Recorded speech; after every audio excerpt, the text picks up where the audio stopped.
countdown to the last comic shop in 5, 4, 3, 2, 1. Across the rainbow bridge of Asgard, where the booming heavens roar, you'll behold in breathless wonder the god of thunder, mighty Thor.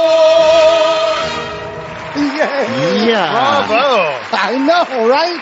I've been waiting so long to do that. It's the last comic shop. I'm the host with the most, Andy Larson. I've got Chad Smith and J.A. Scott, and I have been waiting. I mean, I think we've only done one other Thor book on this show, right? We did that, Donny Cates run a really long time ago. It's like one of our first or second episodes. So we haven't had an opportunity for me to belt out the theme song to the Thor 60s cartoon, which is really great. I did a blog on it out on my website, and I think sincerely that is one of the best of those Marvel superhero shows with the limited animation. You guys remember watching those, right? They were basically like the playbook for the motion comics, where they would just take panels and animate mouths, and that's it. Right. J.A. was a big fan of the old Captain America ones. I know he watched some of the Captain America ones with me.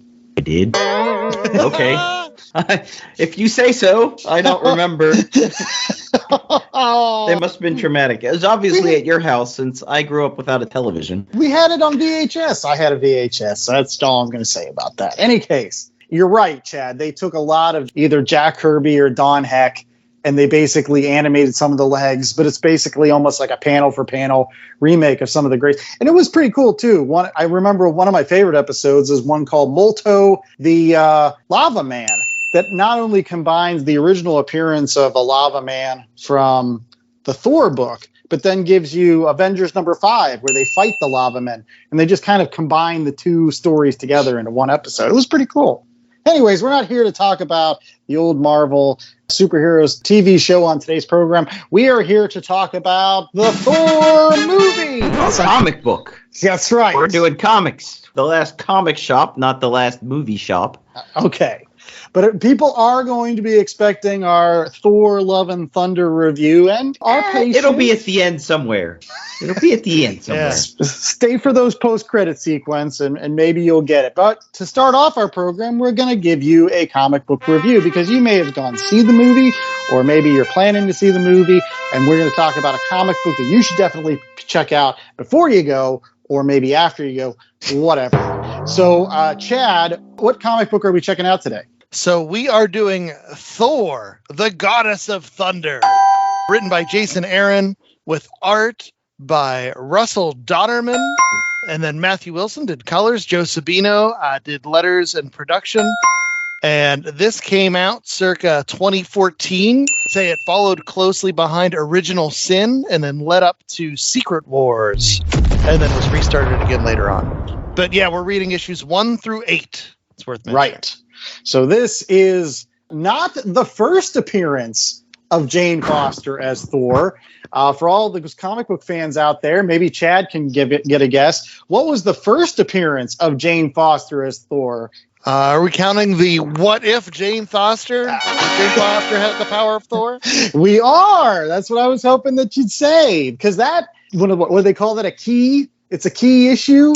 Because it is actually the first appearance of Jane Foster Thor. So that's actually the one that's more valuable than even the first issue of this series, because that's where the idea originated. Jane Foster getting the hammer of Thor. And J.A., what happens in those first 8 issues? So to set the scene, during Original Sin, Nick Fury is fighting Thor and whispers something in his ear, which causes Thor to drop the hammer on the moon. And then he can't pick it up. He's lost the ability to raise and wield Mjolnir. So he is obviously no longer worthy. We're not worthy. We're not worthy. The other Asgardians are worthy. They all correct.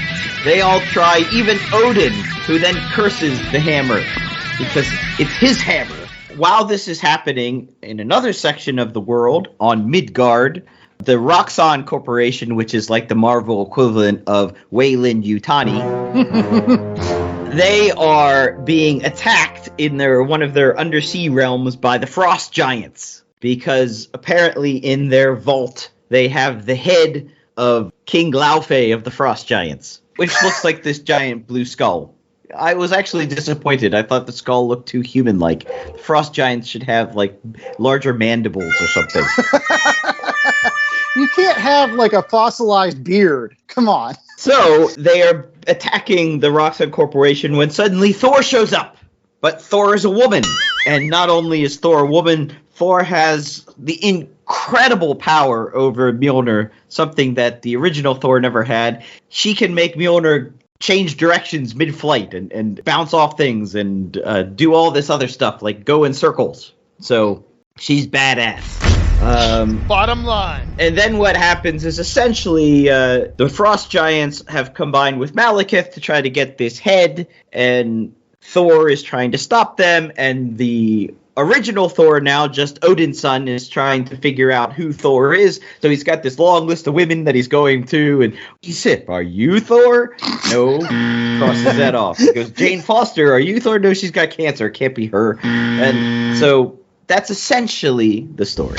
And by the end of the 8 issues, we do learn that it is Jane Foster. There's like a couple swerves that happen there. You think it's this S.H.I.E.L.D. agent, Roz Solomon, for a while, who was, I guess, another one of those Thor babes that I can't remember.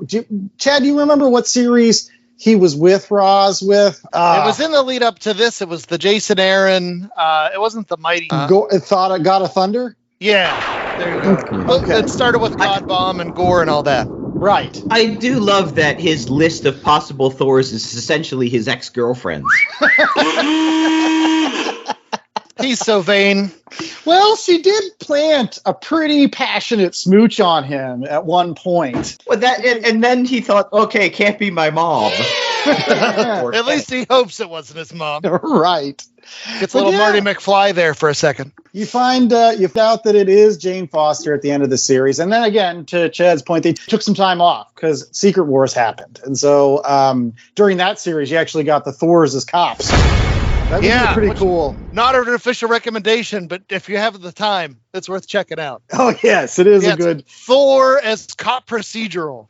It is pretty good. And it's got all the awesome ones. It's got Thor from, I don't know, the Ultimate. I'm getting off track. Anyways, long story short, eventually they picked the series back up after Secret Wars, and you get a little bit more of this story now that you know Jane Foster. But for the first 8 issues, they really do a good job of kind of swerving you and making you not think that it's Jane, it's somebody else. And so I'm going to sit back a little bit and let you guys give the initial thoughts, because this is I think actually like the 3rd time I've read this particular collection of issues. So we'll start off with J.A. What did you think? So I love the idea that if you are worthy, when you pick up the hammer, you become Thor, because that's what the inscription says, right?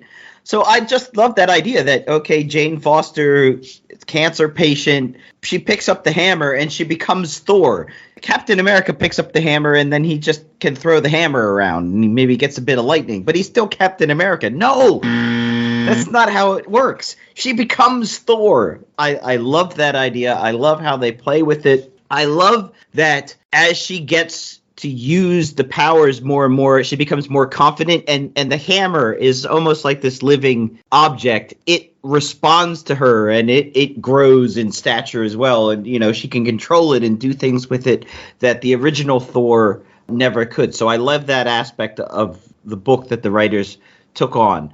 I love the basic storyline. You know, you get some frost giants, you get Laufey. These are the heavy hitters in the Thor world. You get Odin being curmudgeonly because that's Odin. He's always the only thing missing, and maybe they get into it later, is Loki. But other than that, it's a fun book. There are some issues with it that I think we'll get into when we discuss sort of what we didn't like about the book. But in terms of straight up comic booking, the dialogue was good and the art is beautiful. All right, Chad, what do you think? To piggyback off some of J.A.'s points, it was really fun even to see the internal dialogue between Jane and her Thor self. Like, she would say these words that would come out in Thor speak, and then you'd see the thought bubble, like, what was that?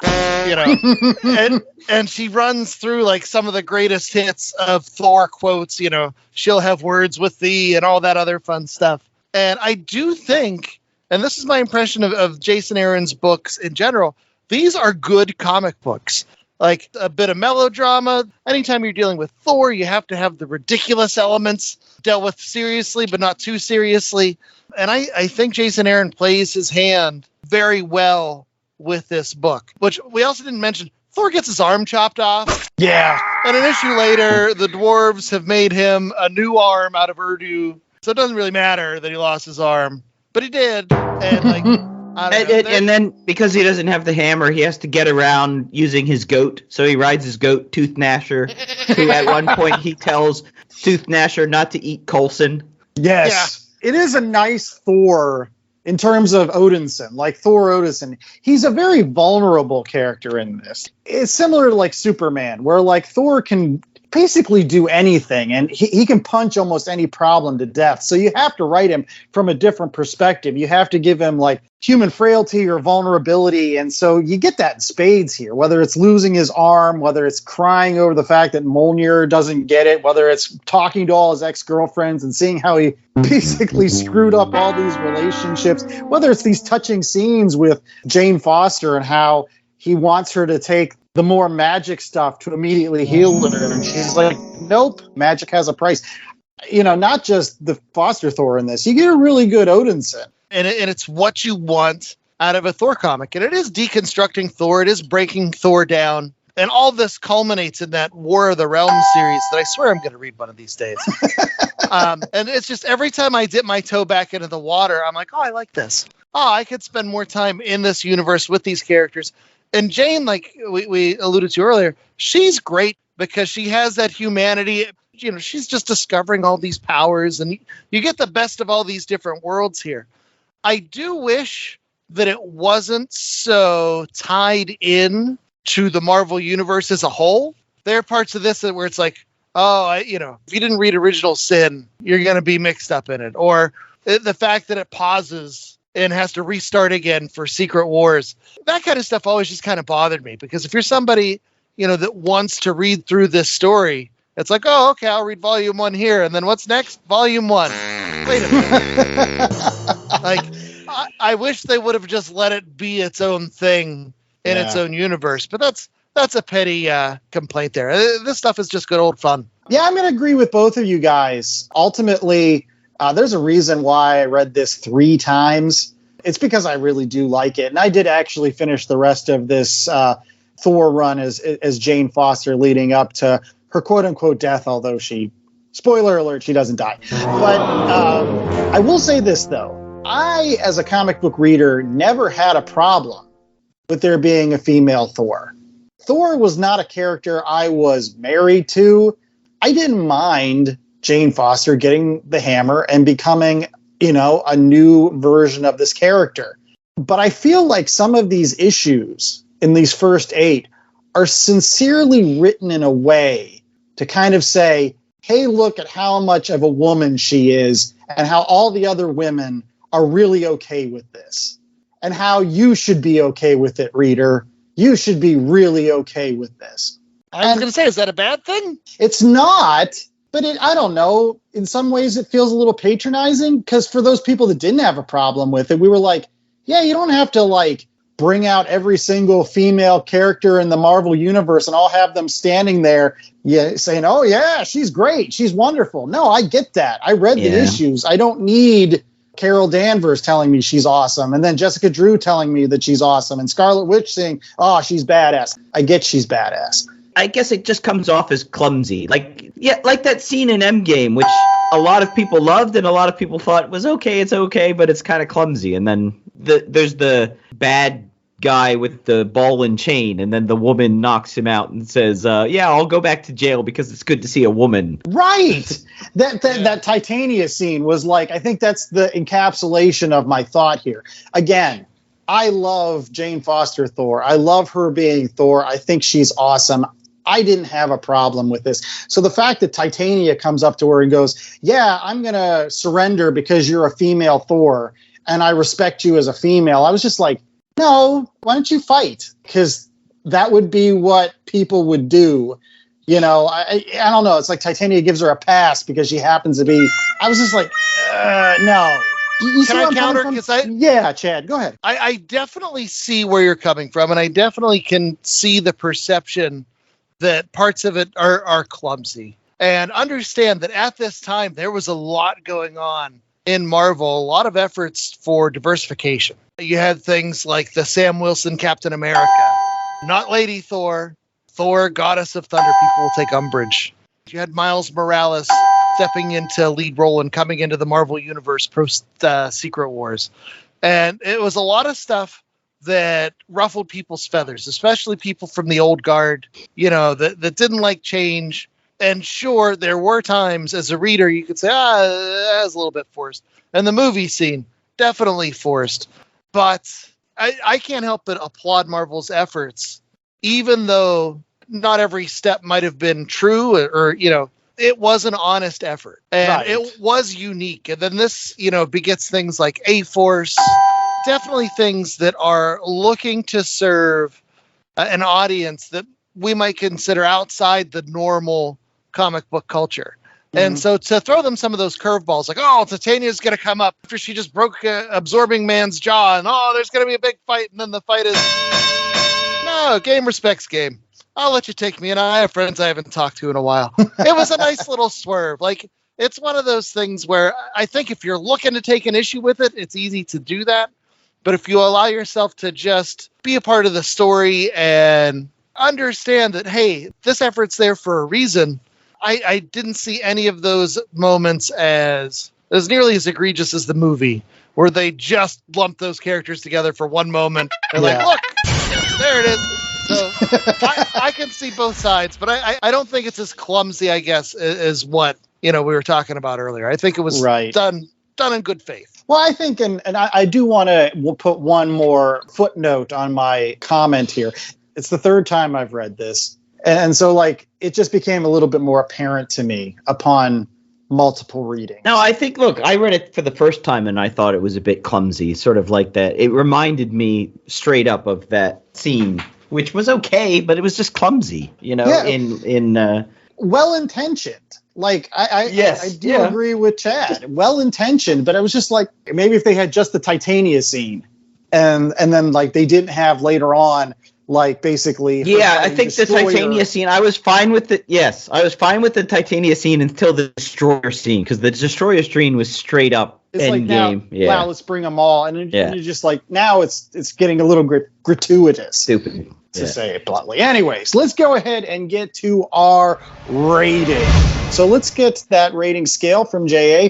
What is our rating scale for this week? I think because it plays such an outsized role in this book and series, 1 out of 4 hammers. I was hoping you'd say that. All right, so we'll start off with you, JA. How many hammers are you giving this? I'm going to have to give it 3.25 hammers. Not quite a 4. You know, there's a bit of clunkiness, and I agree. The series stops because they had to shoehorn it in between these larger events. But when you're in it, it's just great comic booking. I loved, and what I wanted more of was that playoff between Freya and Odin, where Freya had been leading the Asgardians, and then Odin comes back, and Freya's like, "Yeah, you weren't very good, and they want, and people want to follow me because I'm actually a better ruler. You're just a grumpy old man." And I did love. There's a scene where Freya talks to Thor, the goddess Jane Foster Thor, and then Thor flies away, and Freya goes, "Damn, I should have picked up the hammer when I had the chance."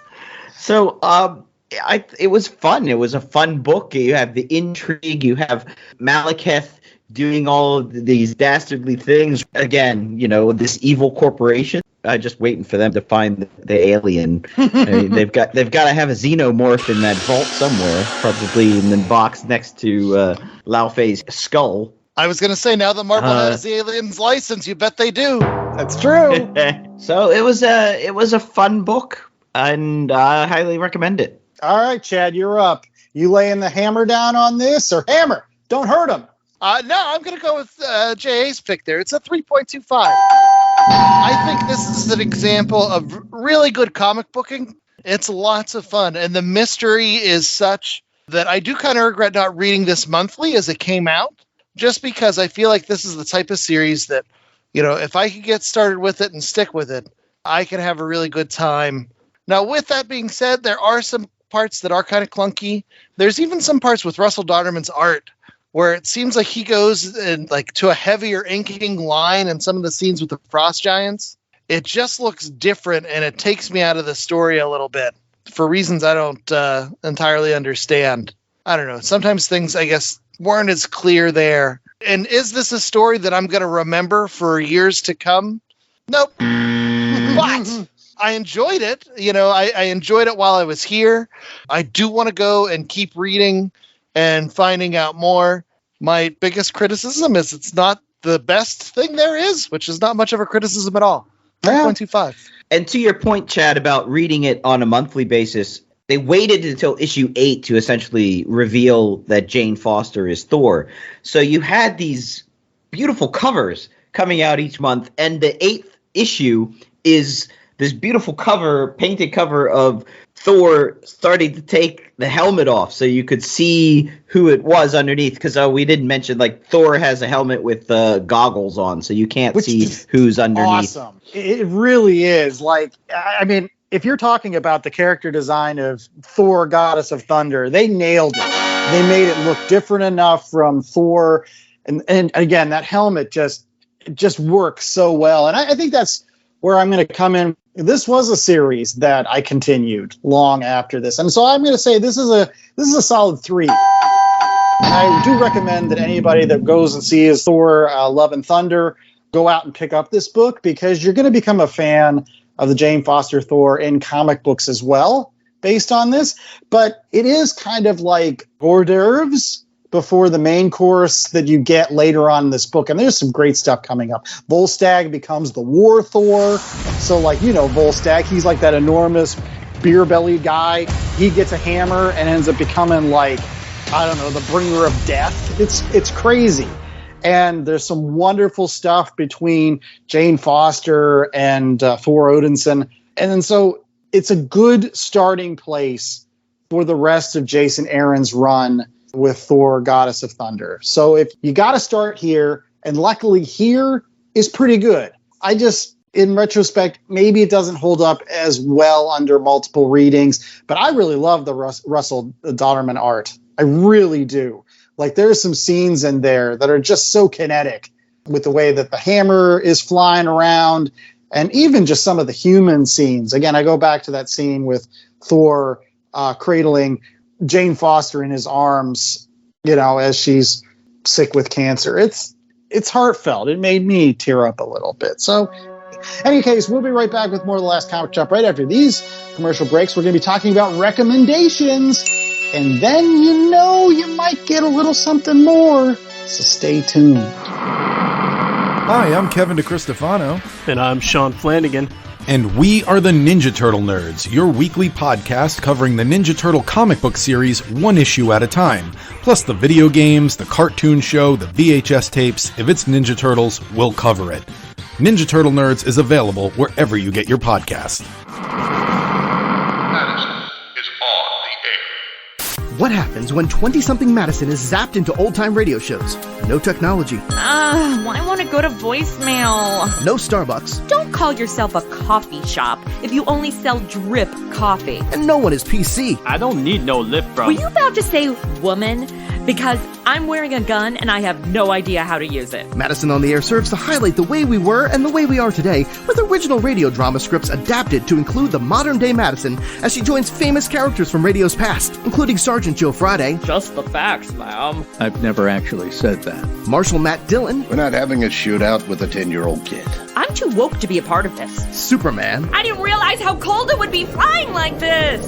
I have to get into the higher atmosphere. And many more. Visit us on the web at MadisonOnTheAir.com or find us pretty much any place podcasts can be found. You talk so old-timey.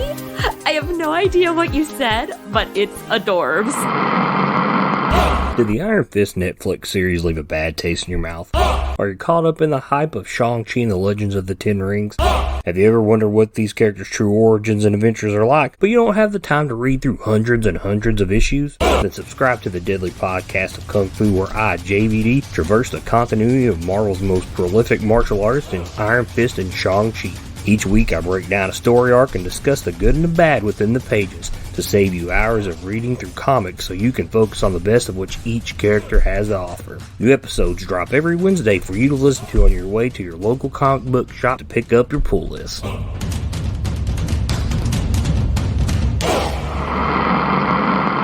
right, we're back with more of The Last Comic Shop, and it is now time for recommendations. Yes, we like to bring the thunder every single week, and we hope that you love some of these recommendations that we're about to give you that you can pick up at your local comic book shop today. So we're going to go ahead and start off with JA's recommendation, which I think is pretty fitting because I think we kind of talked about it a little bit at the tail end of the last segment. So JA, what do you got for us this week? Yes, that's right. I am recommending the next story in the Thor Goddess of Thunder run. It's a trade called The Mighty Thor Thunder in Her Veins, also done by Jason Aaaron and Russell Dauterman, and it carries on the story. Remember, we had said that this sort of idea ran in between a bunch of different giant Marvel conflagration storylines, but this carries on just the Jane Foster Thor story, and you find out why she's dying of cancer, and at the same time how becoming Thor is actually killing her, which is it's an interesting concept. So you would think that when she becomes Goddess of Thunder, she's super strong in Thor and everything is right with her. The problem is that it kills the chemo that she's taking, which is in her body to kill the cancer, because the cancer is part of her body and the chemo is a foreign agent. So every time she goes to chemo, the chemo is meant to be killing the cancer, but if she becomes Thor, then the Thor power kills the chemo treatment, but it keeps the cancer.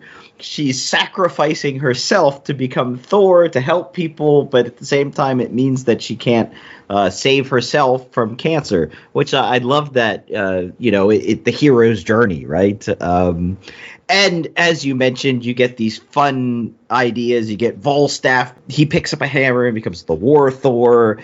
You carry on with Odin has gone crazy, and it's the whole Freya and Odin and the machinations in the Asgardian court. And it carries on with the War of the Realms. If you really enjoyed the Thor Goddess of Thunder 8-issue run, carry on with the series.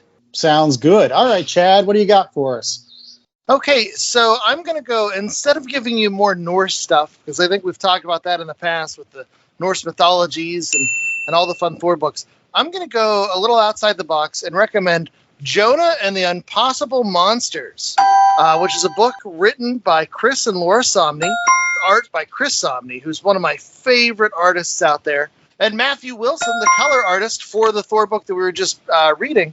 He does the colors on this book. There are 2 trades available currently, and the basic premise is it's a post-apocalyptic society sort of been destroyed, and this time where all these monsters are roaming the earth. And there are 2 sisters that get separated, and they find each other. And one sister is your average kid, and then the other one is a butt kicker. Doesn't talk, but knows how to handle herself in a world filled with monsters. And these are books; they're all ages books, and they remind me of the spirit of Thor and Thor books when they're at their best, where it's really fast paced. There's tons of ridiculous stuff interspersed with heartfelt moments and lots of action. It's a really great book about these 2 sisters. And the Chris Somney art is beautiful. Jonah and the Monsters. Check out both of the trades that are out there currently. Okay. Well, I am going to bring us back to Asgardian stuff for our final recommendation of today's program. But it's going to be a little bit of a curveball because you think of Marvel when you think of Asgard, because obviously they've got the Thor series. But I'm going to talk about the time that the Green Lantern became Thor. Yes, I'm talking about the last days of the Justice Society of America, which you can get in a great trade. I actually found it in a bargain bin for about $6. It not only has that, but it has a lot of awesome issues of Secret Origins, where they redid all the origin stories of a lot of the Golden Age characters like Our Man and the original Jay Garrick Flash and the original Atom and the original Sandman and Dr. Fate and Alan Scott version of Green Lantern. And in this particular story, again, Last Days of Justice Society of America, it's kind of an epilogue to another comic book that we reviewed in the last comic shop earlier this year in Crisis of Infinite Earths. See, Roy Thomas, who was a longtime Marvel writer, was writing for DC at the time. And there was an editor's meeting. And after Crisis, he basically went to this editor's meeting and said, what are you guys going to do with the Justice Society of America? Because they're the old heroes now. Are you just going to, I don't know, shuffle them off into the corner or whatever? And basically they asked Roy Thomas if he wanted to kill them. And he said, no, but I would like to give them a proper send-off. So you have this story, which the Spectre, his magical power is going wild, and it ends up seeping through the time stream and going back to 1945, where Adolf Hitler has the Spear of Destiny, and he uses this extra magical power to call upon Ragnarok and all the evil Asgardian gods. That is until another part of Spectre reaches out to Dr. Fate in the present time and says, I'm going to send you back in the past with all the rest of the Justice Society, and you guys are going to have to fight these Asgardian demons. So they do. They go back, and originally they fight them with their own powers. There's Surtur, Loki, there's the Fenris Wolf, there's the Midgard Serpent, all those folks you remember from Thor.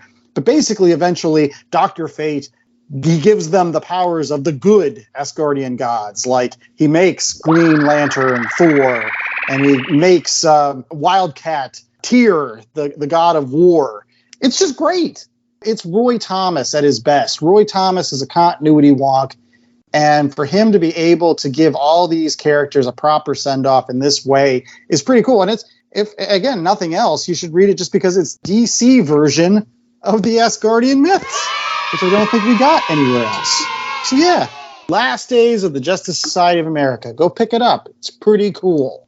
And something else that you pick up is our podcast every single week. And you can do that by going out to our website, www.lastcomicshoppodcast.com. It's our perfect place where you can find all of our episodes. And you can rate and review and subscribe and do all that crazy stuff that you like to do with stuff that you dig. Because I know when I dig something, I like to say some nice things to those people and say, hey, you're doing a good job. So hopefully you'll do the same for us. And if you want to leave us some nice things, you can always find us on social media at where, Chad? So you can find us on Twitter and Instagram at Last Comic Shop, where we will post daily factoids, Golden Age covers to put you to bed at night. You can find our weekly polls that Jay puts up, as well as random comic book discussion stuff. We love talking about comics, and so that is another place where we do that thing. And if you need to find that, you can always go back to the home base, the www.lastcomicshoppodcast.com, where they can find what else, Jay? Hey! We've got a link to our armory. Our merch store, where you can get t-shirts and tote bags and coffee mugs and weapons of Asgardian metal. Maybe, you have to give them the your own weapons, Asgardian names, though. Right. Call your t-shirt Heatherborn Flurfengern. I like it. The better name for the mug would be the Mighty Mugnor. The Mighty Yes. Or the Hoodie of Power. With a shirt of Swishwalter. It's all good wings stuff. on the ears of our hoodies. And while you might not find wings on the hoodies of the local comic shops near you, you can go to a shop and find things like the Mighty Thor, Goddess of Thunder, or the Mighty Thor, Thunder in Her Veins, or The Last Days of the Justice Society, or Jonah and the Unpossible Monsters. All that and more is waiting for you at your local comic shop. Don't know where that is? Go to the Comic Shop Locator, www.comicsshoplocator.com, and find a store near you. All right. And we hope that you tune in to the Last Comic Shop next week for more great stuff. We've got, I think it's Good Asian next week. So it's our start of some of our potentially Eisner Award winning books. as we get closer to the San Diego Comic-Con at the end of next week. Till then, I was the host of the most, Andy Larson. I was joined by Jay Scott and Chad Smith, and we hope that you stay safe, stay cool, and remember that you don't have to be Thor to get hammered, but it sure helps. Yeah, we didn't mention he spends a lot of time in the meat hall. He's got some things to work through. Yeah.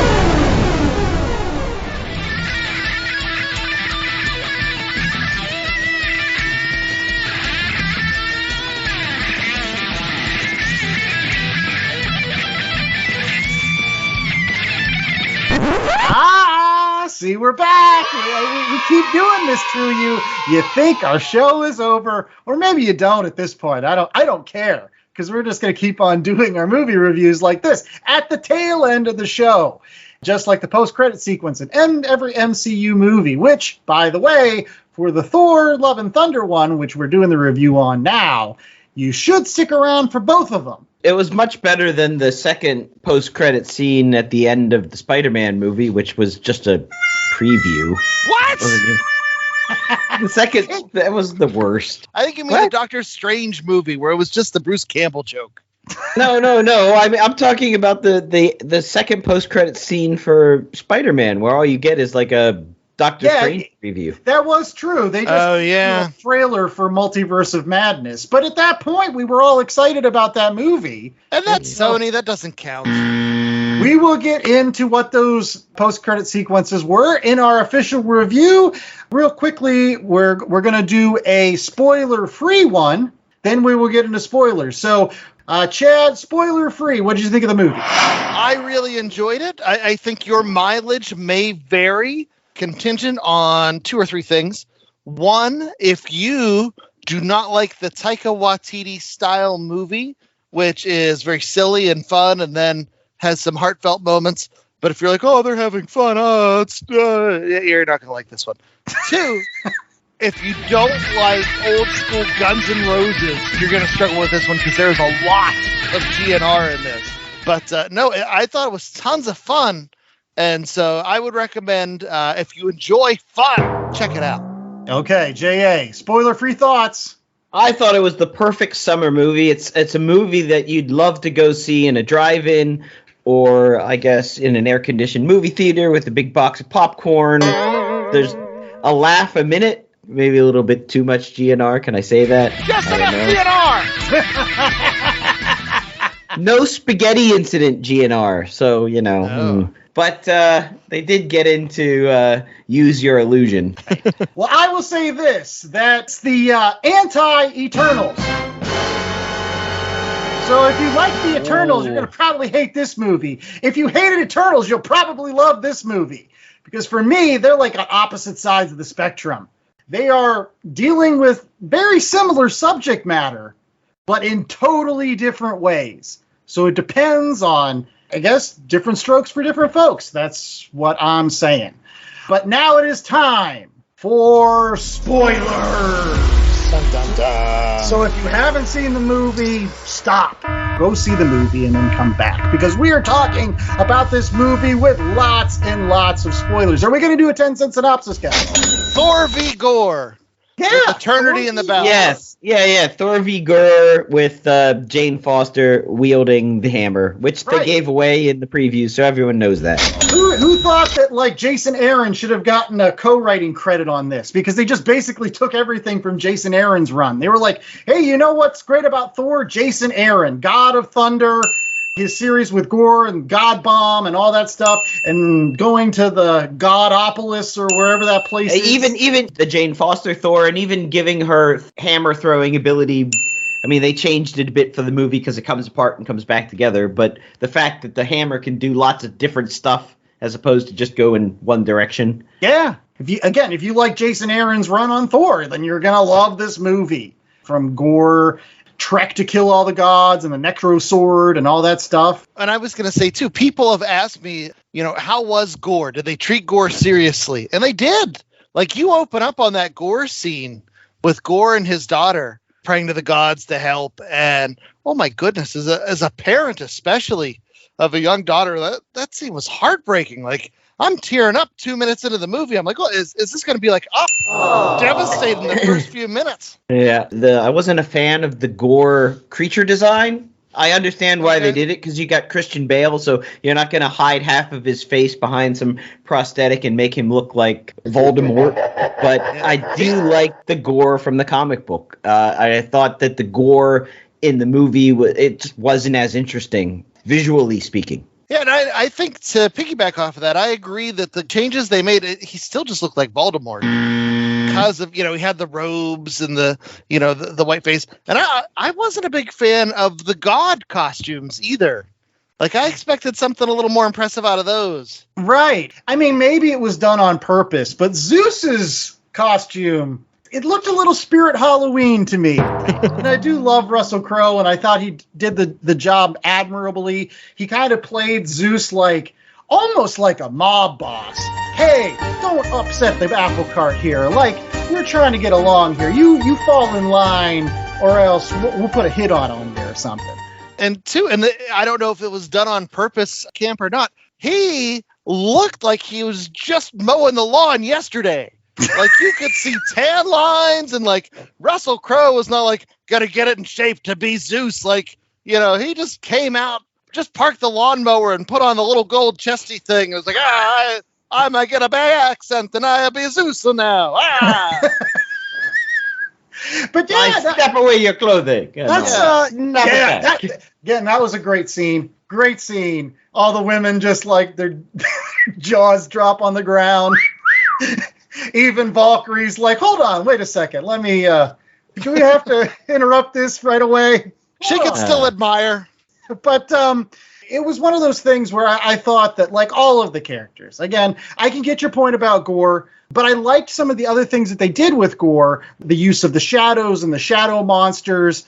I told Chad that one of my favorite scenes in the entire movie was when Thor gives all the kids basically nightlights in that ending battle. Because that's what he does, right? He imbues them with the power of light and energy and whatever. And that's, what do you fight shadows with? What do kids fight shadows with? Nightlights. Teddy bears. The fact that the teddy bear became one of the most powerful weapons to kill the shadows and to kill the darkness. If you thought about it, again, this movie had depth to it. I don't want people come away thinking we're just this was all fluff and fun. There was depth to this movie. It was just done in a way that I felt was more digestible than hitting you over the head with it like Eternals did.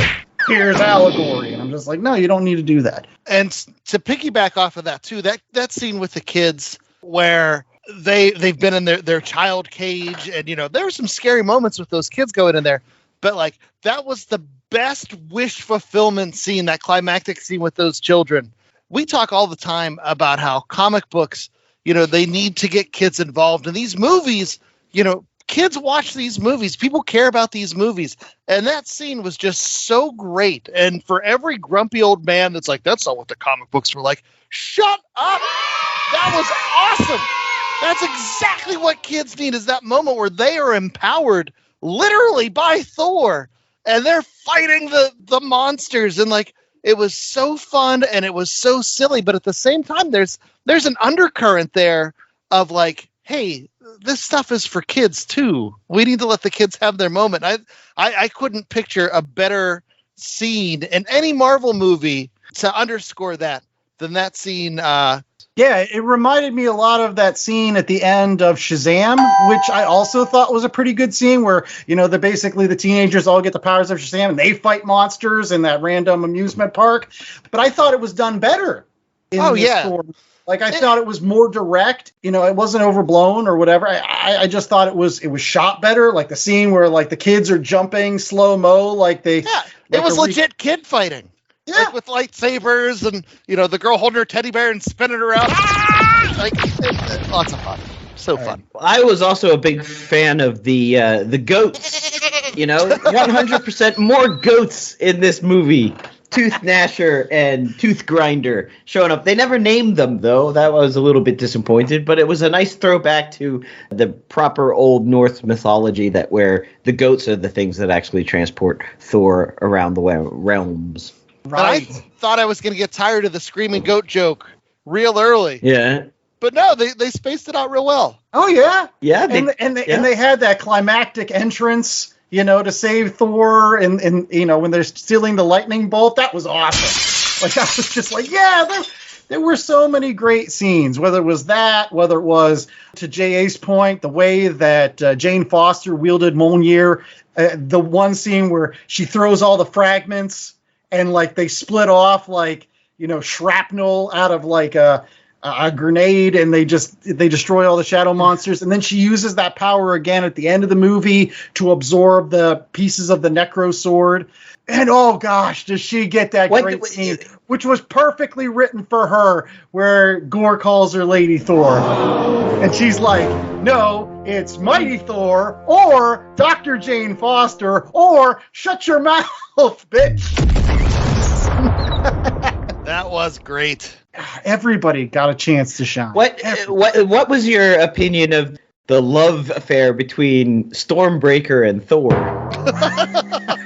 That was such an awesome way to handle that. Yeah! Stormbreaker getting jealous of Thor's attention to Mjolnir. And just, like, popping up in the room, like, as he's talking about Mjolnir. And, like, again, back to my thoughts about, like, you don't have to hit audiences over the head with things. You can put these little emotional notes in there. Again, it's the undercurrent of Thor's feelings at that exact moment. He's seeing his old love, his old life, what he maybe secretly always yearns to still want. And Stormbreaker feels that and is kind of like, hey, I'm your new life. Don't forget about me. And again, it's part of Thor's growth, which is, Chris Hemsworth has said that he wants to continue making Thor movies, and I hope he gets a chance, because I feel like since the first movie, through Dark World, especially in Ragnarok, but now in this next, you are seeing some of the best growth of an MCU character from beginning to end that I think we've got a chance to see, even more than like Captain America or Iron Man or anybody. I think Thor has had sincere growth over the course of these past movies. You guys agree? It's masked by all the ridiculousness, but yeah, and you see him progress from self-indulgent teen, gets kicked out of Asgard, father's reprimanding him, to Thor learning and growing and having all those experiences, to ultimately, at the end of the day, raising a daughter. Which, trivia note, who played Thor's daughter in Love and Thunder? That would be his actual daughter, Chris Hemsworth's daughter, right? Yeah. The adopted daughter character is actually played by his real life daughter in the movie. So that's got to be fun if they're going to continue. I would be interested to see if they change the theme a bit for the next movie. I mean, Love and Thunder and Ragnarok had this very like poppy 80s sort of aesthetic to it. And I wouldn't mind, having another director come on and give us something a little bit more, I don't know. Where are we going to get a Thor movie that's Lord of the Ringsy? Oh, I see. Like, really lean into the Norse mythology side of things. Well, I was going to ask you your opinion. I mean, you are a cosmic guy, right? Like, you like the cosmic side of Marvel the most. Big fan of Eternity showing up. Great costume design. I mean, hard not to mess up that costume because it's essentially just a silhouette with the galaxy and a half face. It's one of the best looks in all the comics. Yeah. Well, you got the Living Tribunal. You also see Infinity, which is Eternity's, I guess, sister or co-person. You see some Celestials hanging out in Godopolis or whatever they call that.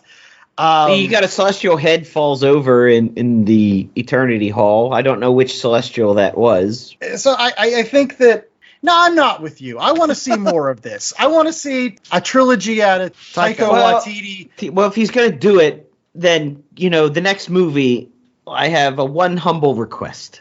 What's that? Give us Beta Ray Bill. There you go. He's becoming a meme at this point. It's like, give us Beta Ray Bill and give us Mephisto. Like, that's it.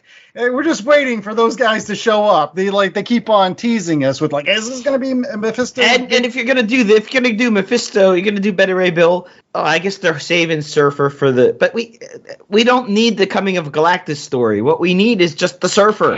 Give us the Surfer. Yeah, no, it's about time. But I think you have to introduce the Fantastic Four first before you can introduce Surfer and Galactus. I think you can do Surfer without Fantastic Four as a cameo, and then he shows up properly in Fantastic Four. But again, they've already told the Coming of Galactus story badly, so we don't need that movie again. That's true.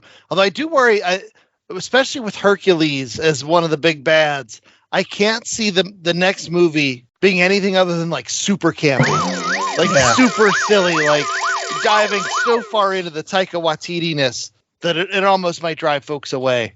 Well, I hope not. I mean, if there's one storyline that I feel like could be the basis of the next Thor movie, that would be probably the Chaos War story. Hercules played a big role in fact, he was like ultimately the protagonist and saves the universe in the Chaos War, which is, again, the gods fighting gods and things like that.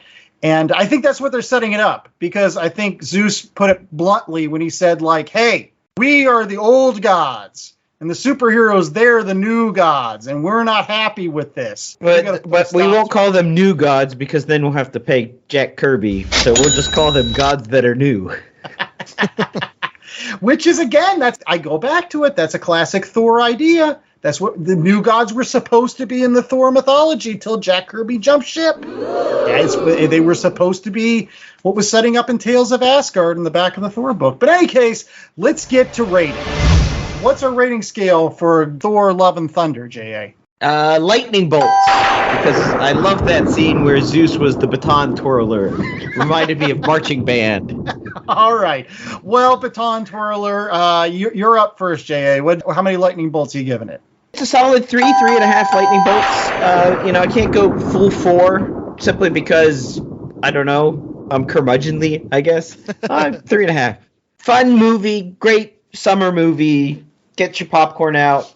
Go to a drive-in movie theater if you can find one, and enjoy. All right. Chad, how many lightning bolts, buddy? I'm going to go 3.5 as well. Well, I enjoyed this movie a lot because I love the Taika Waititi stuff. I love Guns N' Roses. All those things check boxes for me. I do think there were parts of this that if you're looking with a critical eye, you could definitely be critical of. Like, for one, the Guardians of the Galaxy, you could tell there was not a plan for what they were going to do with Thor and the Guardians of the Galaxy. Like, they show up at the beginning of this movie and are dispatched in the first scene because it was just like, oh, we have to address this. And they did, and they moved on. But it's like, wow, that didn't need to be there. The other thing, too, about this movie is it really showed me that the Marvel movies, the first 3 phases or whatever, aren't going to happen again.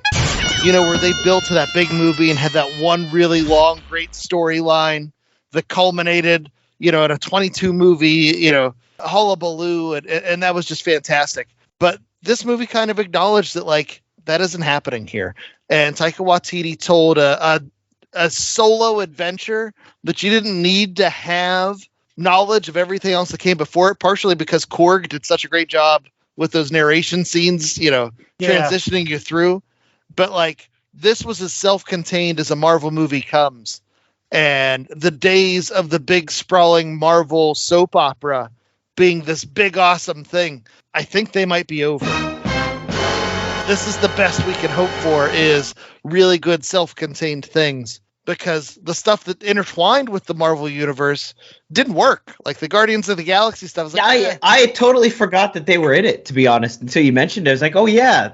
That whole thing started. It was unneeded. Yeah. They could have cut that entire first bit out of the movie. You wouldn't have missed it at all. But yeah, at the end of the day, though, as Jay said, it's a fun movie. It's something the kids will enjoy. I can't wait until my family gets a chance to see it, to see what their reactions are. Yeah, so 3.5 is my number. I think I'm going to go a little bit higher than both of you. I think I'm going to go about 3.85. Oh, Not my. 7.5, 8.5. I'll give it a little bit more.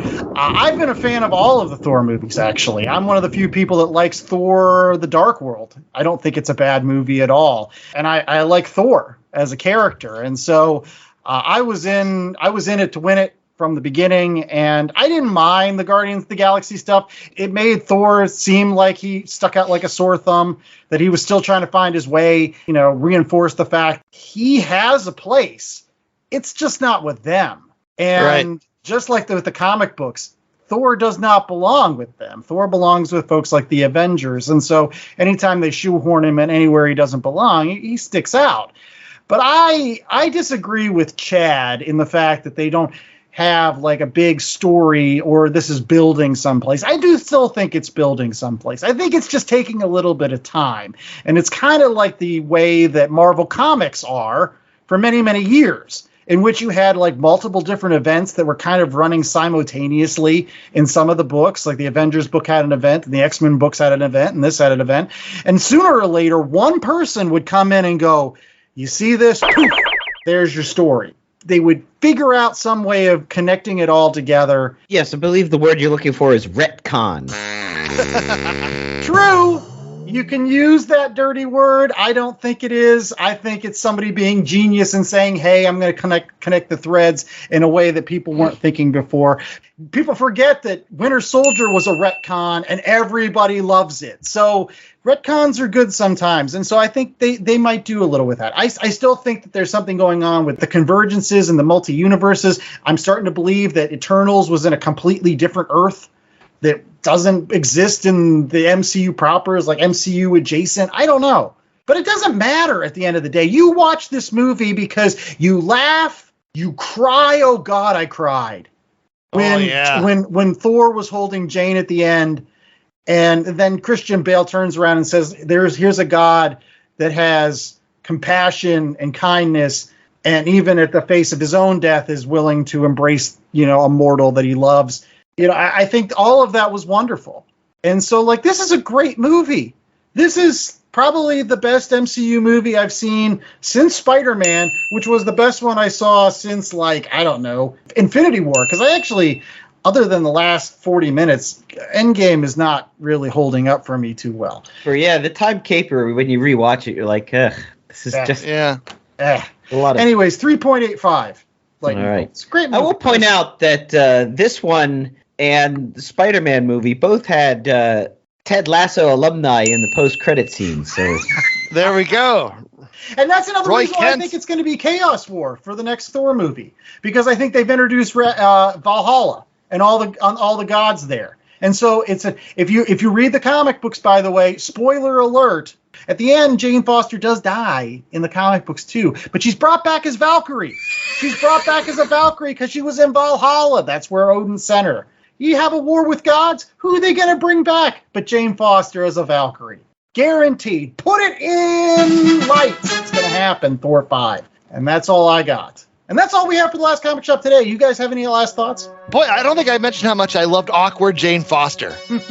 She was so great with all that power, trying to find her catchphrase, just being goof. I haven't seen that side of Natalie Portman in a long time. And how buff she got for the role, too, man. She was huge. Yeah. Come back next week, because we'll have all of the potential Eisner Award winners. Get you ready for San Diego Comic-Con and those awards being issued.